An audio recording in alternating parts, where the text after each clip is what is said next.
Saving for your kids' college and retirement at the same time is probably seeming impossible to do these days. Tack onto that inflation and rising costs of college, and most of us are just left wondering, what do we need to prioritize? Let's get into it.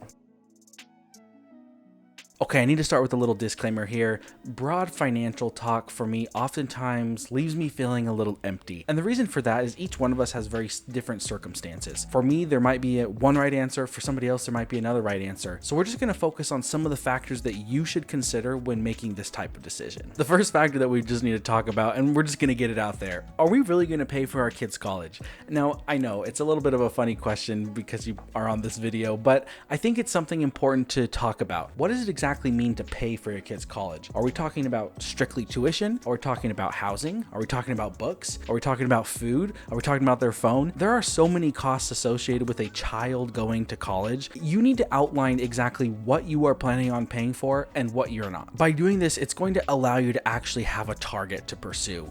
If you don't know exactly what you're planning on paying for, then by the time you get to that point, if you've said, oh yeah, I'm paying for your college, then your child is going to wonder, okay, mom and dad, where's the money? Where's the money for my tuition and my housing and my food and my phone and all these different things when you might have not planned for that. So you need to really decide what exactly you're planning on paying for. Part of this is also weighing the pros and cons. Paying for a kid's college could benefit one child while it might be a deterrent for another. And it really just depends on your specific child. For those of you with multiple children, this could be a little bit of an awkward conversation. If you plan to pay for one child's college and not for the other, you can tailor something to each child that will work best for them. The next factor I would consider is, what are your time horizon for college and for retirement? These are two really big stages of a person's life, retirement for you and college for your child, and you need to figure out exactly when those things are happening. Now, luckily, for a child going to college, it should be fairly easy to calculate, at least within 2 or 3 years, and hopefully the same is true for retirement. Again, this is just going to help you understand how long you have until each one of these things happens. If you're 5 years away from retirement and you really are not prepared at all, it's probably not smart to be stuffing away money for your child's education. When they're 3 years into the workforce, they're going to end up supporting you because you don't have any retirement funds. On the other hand, if you're 5 years away from retirement and you're ready to go, stashing away some money for your child's college education isn't going to be a problem at all. You also need to look at how close your child is to college. If your child is 3 or 4 years away from college,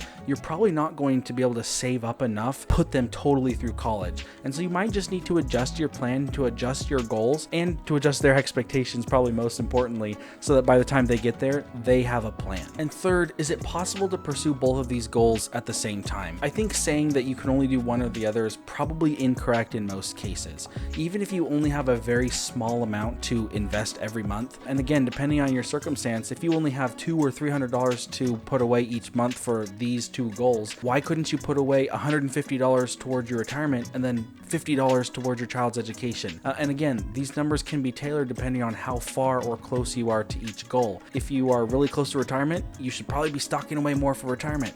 But if you're really far from retirement and your kid is closer to going to school, maybe you could just bump up that contribution to their college account. It really just depends on your situation. The fourth thing that I really think is important to mention is that your child should be actively engaged in these plans. Now, if you're working with a small child, of course they're not going to be super involved. But even as a small child, I had a little savings bank, a little piggy bank that I would put all my coins in or some of my birthday money in that I knew was going to be my college money. And maybe by the time I was 12 or 13 or 14, maybe I only had $100 or $200 or $300 in that account. It helped me know that I needed to be planning and saving for college. It helped me understand the importance of that. So wherever your child's at in their age, involve them to the level that is appropriate in planning for their college education. The same way that you would involve yourself and maybe a spouse for your retirement plans, you need to make sure that your child's engaged in this conversation and that whether you are paying for their college or not, they need to understand that so that they can be a part of making a plan for themselves. So what would I do? Well, I would invest for my retirement first of all, and then along the way, if I can help my child go to college, then I will. I think it's a great thing if parents are able to help their children go to college. On the other side of that coin, as I mentioned a little bit earlier, I think it's really important for children to be engaged in this conversation. Maybe it's your goal for your child to go to college, and it's a good goal. Education is great. But if they're not engaged in that goal, you could end up with a pile of money for them that they just don't really care about, that they don't take advantage of in a good way.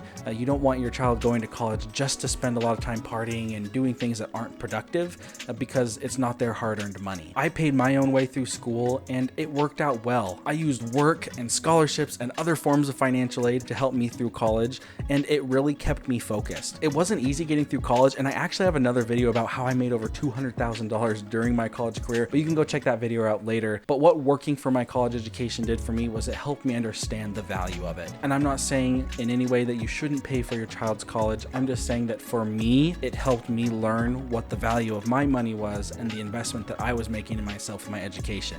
If my parents had paid for or contributed to my college, I would have been super grateful, but I still would have had to work and understand the value of what I was doing. I hope this video has been really helpful for you. I think these considerations will help you make a really good, educated decision when planning for retirement and for your children's college. Thanks for watching this video, and we'll see you in the next one.